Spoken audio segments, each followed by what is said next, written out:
de esta conferencia es precisamente que ustedes se lleven una idea general a los que no han podido quizás estudiar esta estructura de la Unión Europea, una idea de cómo está funcionando esta parte del mundo. Obviamente vamos a analizar los que son los pros y contras, al igual que los beneficios que le ha dado como grupo a nivel mundial. Y obviamente pues vamos a analizar también si conviene o no que la estructura de la Unión Europea mantenga el euro o no, a raíz de las crisis financieras mundiales que se han dado. Y por último tocaremos el problema que se está dando recientemente. Como ustedes, los que saben, ayer hubo un referéndum en Escocia para que independizarse de lo que es el Reino Unido, de la Gran Bretaña. Obviamente tenemos la noticia que él no ganó, sigue siendo una estructura integrada como Unión de Reinos Unidos, y así vienen otros aires de independencia en unas comunidades autónomas de varios países. Tenemos el caso de Cataluña, ustedes saben, los que están en Barcelona, País Vasco, tenemos a los flamencos en Bélgica.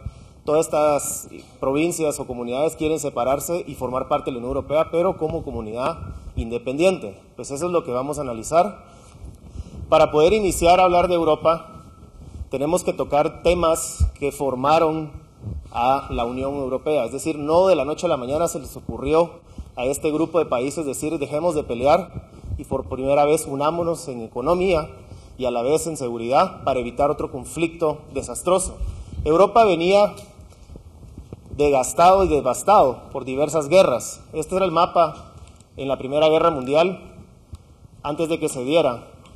Pueden ver diversos grupos o países que desaparecieron o imperios que desaparecieron a raíz del conflicto de la Primera Guerra Mundial, que lo único que hizo fue postergarlo por unos años por un tratado de paz llamado Tratado de Versalles, que convocó después a la Segunda Guerra Mundial. Es decir, Europa antes de la Primera Guerra Mundial llevaban años y mejor dicho siglos en guerras entre ellos mismos, quitándose reinos y quitándose tierras, porque pues obviamente dicen que el ser humano, su conflicto esencial es crear guerra y que la paz es una invención. A la larga de la historia nos hemos dado cuenta que vivimos en un mundo de guerras y de crisis. Sin embargo, la Unión Europea de hoy es un ícono a lo que se llega, a lo que quiere llegar a aspirar como población mundial. Es decir, la idea es evitar menos conflictos y de esta manera trabajar unidos como un solo sistema de países. ¿Por qué les presento este mapa en referencia a la Primera Guerra Mundial? Si no, hablaríamos por casi 5 horas de los conflictos previos a la Primera Guerra Mundial, de todas las veces que hubo guerra en Europa, conociéndose el continente como el mapa que ven acá. Y obviamente esto sirvió, tanto la Primera como la Segunda Guerra Mundial, a crear las bases de la Unión Europea hoy como la conocen. Resumen rapidísimo, causas de la Primera Guerra Mundial. Aquí pueden ver diversas fotografías y banderas que coinciden en este conflicto mundial armado, en donde en esta fotografía de acá abajo se puede ver una ilustración de cuando asesinan al archiduque Francisco Fernando del Imperio Austrohúngaro en Sarajevo, que era parte de los Balcanes y que deseaban anexarlo al imperio. Pues el área de las Balcanes a la fecha siguen conflictos, hay unos países que todavía no se han independizado de lo que era la ex Yugoslavia, se lo siguen confundiendo como tal, pero esto causó a que se dieran pues estos conflictos en los que por primera vez se incorporaron países que no habían estado metidos en Europa, ¿sí? Antes las guerras eran entre los mismos europeos, pues por primera vez en esta guerra se incorpora Estados Unidos y Japón. Japón, con la idea de dejar ser una cultura milenaria, quería ser ya un imperio, y las ideas del imperio llevaron a 2 guerras devastadoras y desgastadoras para ellos, que después aprendieron la lección, y pues hoy Japón es lo que es a raíz también de estos conflictos, porque ya dijeron no queremos más guerras, ¿sí? Tenemos también, coincide, no es coincidencia, pero sí coinciden las fechas en que hay una revolución en el Imperio Ruso, por primera vez se disuelve el Imperio Ruso. Esta fotografía de acá arriba, ven ustedes a Lenin dirigiéndose a los manifestantes de la revolución bolchevique, en donde entra por primera vez este partido, que es esta iconografía de acá, que es el martillo de la hoz del comunismo, ¿sí?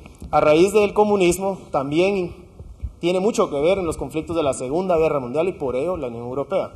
Entonces, pues se dio la Primera Guerra Mundial devastadora. 5 años después se firma un tratado llamado Tratado de Versalles, por la ciudad donde se firmó, en el Palacio de Versalles en Francia, en donde el problema que se dio es que muchos países que apoyaron a los aliados para evitar que Alemania y Japón ganaran la guerra, quedaron muy devastados porque pensaron que les iban a dar algo a cambio. Y esto lo único que hizo fue calar un pequeño conflicto en aquellos jóvenes que pelearon durante la Primera Guerra Mundial por su país o por su independencia. Por eso ustedes ven aquí un conflicto que todos querían jalar por su lado y nadie cedió, y el único ganador fue Estados Unidos, como dicen siempre, y el perdedor número uno de la Primera Guerra Mundial se llamaba Alemania. Esto causó el impacto muy profundo en muchas personalidades que ustedes van a ver en estas fotografías, que eran jóvenes idealistas que buscaban un mejor país. ¿Por qué les pongo estas fotografías de estos jóvenes? Todos estos 4 fueron protagonistas en la Primera Guerra Mundial y a raíz de sus peleas buscaban que sus países fueran una potencia mundial, porque el Tratado de Versalles aplastó a aquellos que salieron con Alemania, que son estos países que ven acá. Obviamente no estaban de acuerdo. Entonces lo único que hicieron fue crear una semillita de ganas de darle revancha y venganza a los países que habían ganado el Tratado de Versalles, ¿sí? Estados Unidos, Francia e Inglaterra. Y a raíz de esto, estos jóvenes empiezan a hacer revoluciones en sus propios países. Primero a mi izquierda, no lo reconocen tal vez porque todos conocemos la foto de Hitler ya cuando estaba grande.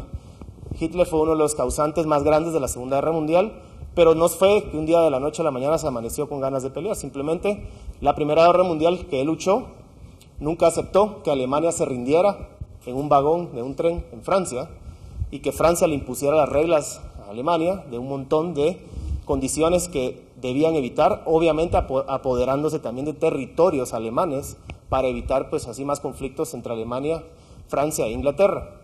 El segundo es un joven que le quitó el poder a Lenin, supuestamente hay una teoría que él lo asesinó, nunca se ha probado, en la Unión Soviética. Joseph Stalin tenía también ganas de ampliarse en la Unión Soviética y tiene mucho que ver en el conflicto de la Segunda Guerra Mundial porque pues, hace una alianza con los aliados para frenar a Hitler y sus ambiciones. El tercero, obviamente Japón en la Primera Guerra Mundial apoyó a la alianza pensando que le iban a dar territorios, no les dieron nada en el Tratado de Versalles, y obviamente pues Tojo, que es este joven que después fue primer ministro de la guerra en la época del emperador Hirohito, él trataba también de ampliarse el imperio de Japón, dejar de ser una cultura milenaria a ser una potencia económica, tecnológica y armamentística. Entonces obviamente la semilla de la venganza del Tratado de Versalles se le sembra también a Japón. Y por último, un joven dueño de un periódico muy popular en Italia, que tenía muchos conocimientos, una persona muy inteligente y que tenía roces con las clases sociales poderosas de Italia, tenía una idea de crear un Estado absoluto y él fue el creador del término fascismo, ¿sí? Este se llama Benito Mussolini, también tiene mucho que ver en el origen de la Unión Europea a raíz de los conflictos de la Segunda Guerra Mundial. La Segunda Guerra Mundial oficialmente inicia el 1 de septiembre de 1939 con la invasión de Hitler a Polonia, ¿sí? Porque le habían pedido los ingleses y los franceses que evitaran el conflicto, les fueron cediendo tierras donde ellos en la Primera Guerra Mundial se las quitaron. La primera parte es toda la parte del río Rin, que es una zona muy rica en minerales, carbón y acero. Eso fue lo primero que le quitaron y lo primero que reclama Hitler cuando ya estaba obviamente armado. Uno de los puntos del Tratado de Versalles era que Alemania tenía total prohibición para tener armamentos en su haber. Hitler lo hace todo bajo escondidas y cuando siente el mundo ya tenía una potencia de ejército y de armas y de tanques y demás a favor de él en escondidas, y lo que hace es invadir las tierras que le quitaron en la Primera Guerra Mundial por el Tratado de Versalles. Sin embargo, todos pensaron que iban a parar con la cesión de los Sudetes que estaba en la República Checa, antes era Checoslovaquia, y a raíz de eso pensó el ministro de Inglaterra, que no era Churchill todavía, se llamaba el ministro Chamberlain, pensó que con esa cesión de terrenos Hitler iba a parar sus ambiciones.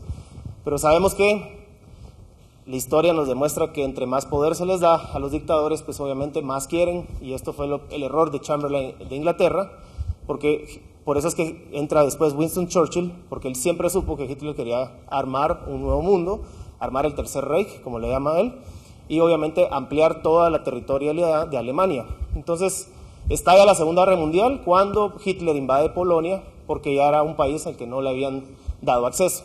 Sin embargo, Estados Unidos se mantiene 2 años fuera de esta guerra, seguía siendo Europa, hasta que en esta fotografía que ven acá arriba, ¿sí?, Japón decide agarrar por sorpresa a Estados Unidos con el ataque a la base naval de Pearl Harbor en Hawái. A raíz de eso, Franklin Delano Roosevelt, que está aquí, decide ingresar a la guerra y obviamente pues Estados Unidos entra en la guerra contra Japón, y como Japón se alía con los aliados del mal, como les llamaban, que era Mussolini y Hitler, todo el mundo entra en conflicto.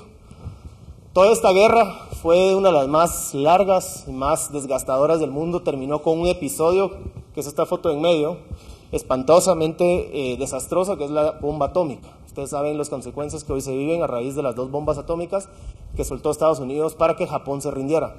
Esta es la única forma que Estados Unidos logró que el imperio japonés por fin le diera término a la guerra. A raíz de que Hitler ya se había suicidado, pues Japón quería más todavía. La guerra del Pacífico se mantuvo unos meses más, hasta que decidieron pues tirarles estas 2 bombas atómicas, que a la fecha han sido las bombas más desastrosas en la historia del mundo. Se siguen viviendo las secuelas y las consecuencias. Y obviamente pues esto es un error, a la fecha se arrepienten tanto los estadounidenses como los japoneses, y pues la idea era que esto se volviera a evitar. ¿Cómo hacíamos en el mundo, después de una guerra tan desastrosa, con 2 bombas atómicas que destrozaron a Japón, para evitar otro conflicto? Pues entonces vienen los 3 grandes que están en esta foto y se juntan en una ciudad de Alemania que se llama Potsdam. El Tratado de Potsdam lo que hizo fue partirse el mundo de conformidad con los aliados, es decir, los aliados que ganaron la guerra se repartían los territorios, y aquí, en esta firma, inicia otro conflicto que después desemboca en la Guerra Fría. ¿Por qué? Al ganar la Unión Soviética, la mitad de Alemania y sobre todo captar Berlín, obviamente lo que quería Stalin era implantar el comunismo. Y por el otro lado, los aliados capitalistas, que manejados por Inglaterra y Estados Unidos y Francia, querían el capitalismo. Entonces empieza esta división de ideologías capitalistas y comunistas, pero desembocan después, más adelante, en una Guerra Fría que gracias a Dios no hubo más consecuencias, pero se siembra esta semilla, y por eso también deciden crear la Unión Europea, precisamente para evitar más conflictos a nivel mundial. Todo esto va de la mano con la firma de los tratados, con un plan de recuperación económico que se llama Plan Marshall, que lo impulsó los Estados Unidos, reconstruyen toda Europa, y obviamente la creación de las Naciones Unidas y del sistema del Tratado de Bretton Woods, que es hoy lo que conocemos como Banco Mundial y Fondo Monetario Internacional. Luego de estos tratados y la creación de la ONU, este grupo de europeos dicen: nosotros tenemos que trabajar juntos para no volver a pelear. Y así es como en estos 5 presidentes, ¿sí?, directores de sus países, deciden por primera vez dejar todos los venganzas y todos los malos tratos y todos los malos recuerdos entre ellos y fundar una nueva estructura en Europa. Ellos sabían que Europa como tal, unida, trabajaba mejor que cada uno por su lado. Y así es como estos 5 personajes deciden crear la primera estructura de la Unión Europea a través de la creación del Tratado del Carbón y del Acero, ¿sí? ¿Por qué el carbón y el acero? Pues obviamente el carbón y el acero son 2 elementos minerales que sirven para la industria de armas. Si ponían a disposición de una sola comisión quién es el que maneja el carbón y el acero, pues obviamente se podía evitar otro conflicto a nivel mundial. Estos 5 ilustres, Konrad Adenauer en Alemania, obviamente estoy hablando de Alemania occidental, no comunista, porque en este momento ya estaba partida en 2, Robert Schuman y Jean Monnet, franceses, Winston Churchill otra vez en Inglaterra y Alcide Gasperi en Italia, deciden por primera vez crear la estructura de la Unión Europea. Y así es así como años después de estas reuniones deciden el 9 de mayo de 1950 declarar la creación oficial de lo que hoy se conoce como Unión Europea, solamente que aquí se llamaba Comunidad Económica del Carbón y el Acero, ¿sí? Y Robert Schuman dijo esta frase que quedó grabada en la historia para poder evitar que Europa se volviera a pelear: Europa no será de golpe, ni en una construcción en conjunto, sino que será mediante relaciones concretas, creando primero una solidaridad de hecho. Y esta declaración en Francia es como se le conoce el día oficial de la Unión Europea. A raíz de esto fueron creando diversos símbolos que fueron unificando más la estructura de Europa. Se creó que el himno oficial de la Unión Europea fuese el himno de la alegría de Beethoven, que Beethoven pues ya tenía muerto 200 años, pero creó esta sinfonía que, donde en una parte de la letra sabemos que dice que todos van a convivir primera vez como hermanos, sin pelearse. y por eso es que el día oficial se recubre el 9 de mayo, en la fecha de la declaración, y el lema es Unión unida en la diversidad. Europa a la fecha es una gran mezcla de razas, de tradiciones, costumbres y religiones, pero que por primera vez van a unirse en la diversidad precisamente para poner elementos en conjunto y así salir de los problemas que actualmente tenían en esas épocas. Por eso es que hoy Croacia se unió el año pasado, ¿sí? Fue el último país en unirse, ya son 28 países, de los cuales son 24 lenguas oficiales, es decir, tenemos en la Unión Europea 24 lenguas que las reconoce la Unión Europea como oficiales. Y ustedes pueden oír ahí palabras que quizás están en un idioma que no hemos conocido ni hemos escuchado, ¿sí? Esta es la idea de la Unión Europea, evitar conflictos, evitar imponer culturas, evitar imponer idiomas, porque antes pues obviamente solo se hablaba alemán, francés y inglés, pues aquí dijeron no, vamos a respetar la identidad de cada país y cada país va a tener su propio idioma y se declaró oficial. En resumen, la Unión Europea no fue, como les decía, la noche a la mañana. Sin embargo, fueron varios tratados que se fueron firmando que llegaron a dar hoy lo que se llama Unión Europea como tal. Empezó con la Comunidad del Carbón y el Acero en el 51, después de la Declaración de Schuman. Por primera vez, una institución liderada por varios países que la formaban, ponían la administración del carbón y el acero para que ningún país se enriqueciera más que el otro para hacer armas, ¿sí? Siempre tratando de evitar otro conflicto a nivel mundial. Luego nos fuimos al Tratado del 57, a raíz de la bomba atómica. Todo el mundo pues obviamente le dio miedo a la capacidad de la bomba atómica. La comunidad de Euratom también ponía todas las riquezas del uranio a disposición de una comunidad para que ningún país se enriqueciera y creara bombas atómicas por su lado. Luego obviamente saltos donde se van incorporando varios países, pero hay un acta muy importante en el 86 en donde obviamente el acta de la Unión Europea por primera vez se deja de llamar comunidad, sino Unión Europea, y a raíz de esto se sientan las bases para el mercado común que ya venía funcionando en el año 57 para el 86 y se empiezan a sentar las bases de una moneda única. El Tratado de Maastricht ya establece quiénes van a tener acceso al euro, cómo se va a hacer, etc. Luego tenemos el Tratado de Ámsterdam, muy importante porque sienta las bases para incorporar países de Europa del Este. El Tratado de Niza y por último el tratado que sigue vigente de Lisboa, que es la que incorpora todos los demás elementos que estamos viendo hoy que funcionan en la Unión Europea. Esta es una ampliación. Los países fundadores en el 52 pueden ver que era un mapa bastante corto, ¿sí? Empezaron Francia, Alemania Occidental, Benelux, que son Bélgica, Holanda y Luxemburgo, Italia, y luego se fueron incorporando diversos países por los beneficios que les daba estar unidos. No solo es un mercado común entre ellos mismos, sino que también iban viendo que habían fondos de cohesión social, fondos para desarrollo, fondos para trabajo, etcétera, etcétera. Y es así como llegamos hasta el año 2013, que ya casi toda Europa está en la Unión Europea. Hay algunos países que son candidatos, vamos a verlos, hay otros que están pendientes, hay otros que no clasifican. Ahora, ¿por qué es tan importante que estén unidos? La Unión Europea juntos hacen una superpotencia. Separados, quizás muy pocos países que ustedes ya saben, Alemania, Italia y Francia, pueden salir adelante. Pero entre más unidos, hacen muchísimo más peso a nivel mundial. Y a esto lo vamos a ver a continuación en estas gráficas. Obviamente son 500 millones de habitantes, no es lo mismo negociar con 100 millones o 56 millones que tiene España o 58 que tiene Francia que contra 500 millones. Aquí pueden ver todos los estados miembros que están de colores y todos los que están en gris están como candidatos para unirse a la Unión Europea. Pero unidos ya es un sector que interesa no solo para negocios, sino también para otras alianzas estratégicas. Si se compara a la superficie territorial a nivel mundial, sabemos que Rusia es el país más grande del mundo, seguido de Estados Unidos, pero ya la Unión Europea, estos 28 países, no se queda atrás. De hecho es más grande que la India y que Japón. Entonces ya son 4.280 millones de kilómetros cuadrados y ya unidos como bloque, pues obviamente tienen más peso. Riqueza, obviamente Europa hoy por hoy es una de las regiones más ricas del mundo, donde el Producto Interno Bruto es de los más altos. Tenemos a un país que no para y que sigue jalando el vagón de todos los vagones, el tren de Europa, que se llama Alemania, ¿sí? Que hoy por hoy puede llegar a ser potencia mundial solito sin la Unión Europea, pero obviamente se benefician estos 28 países de tener a una Alemania jalando la economía mundial. Y obviamente, pues, si ustedes lo comparan, el Producto Interno Bruto, en miles de millones, la Unión Europea está superior a cualquier parte del mundo, ¿sí? Y en la riqueza per cápita solamente lo supera Estados Unidos, porque Estados Unidos tiene 300 millones de habitantes, aquí hay 500, y esa es la brecha que se ve. Pero aún así ya es una segunda potencia en razón de Producto Interno Bruto per cápita. Estos son datos oficiales de la Unión Europea del 2011. Vemos después cómo es el Producto Interno Bruto por los 28 países. Dispara un país que es muy pequeño, muy poco conocido, se llama Luxemburgo.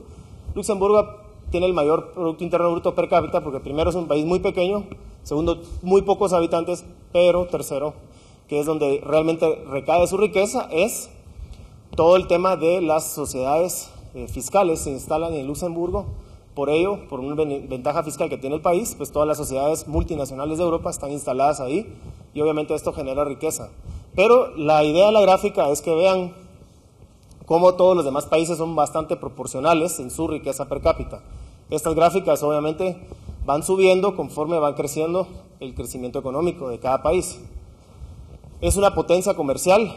Nosotros como región Latinoamérica importamos casi todo lo que vemos en nuestro país de Europa.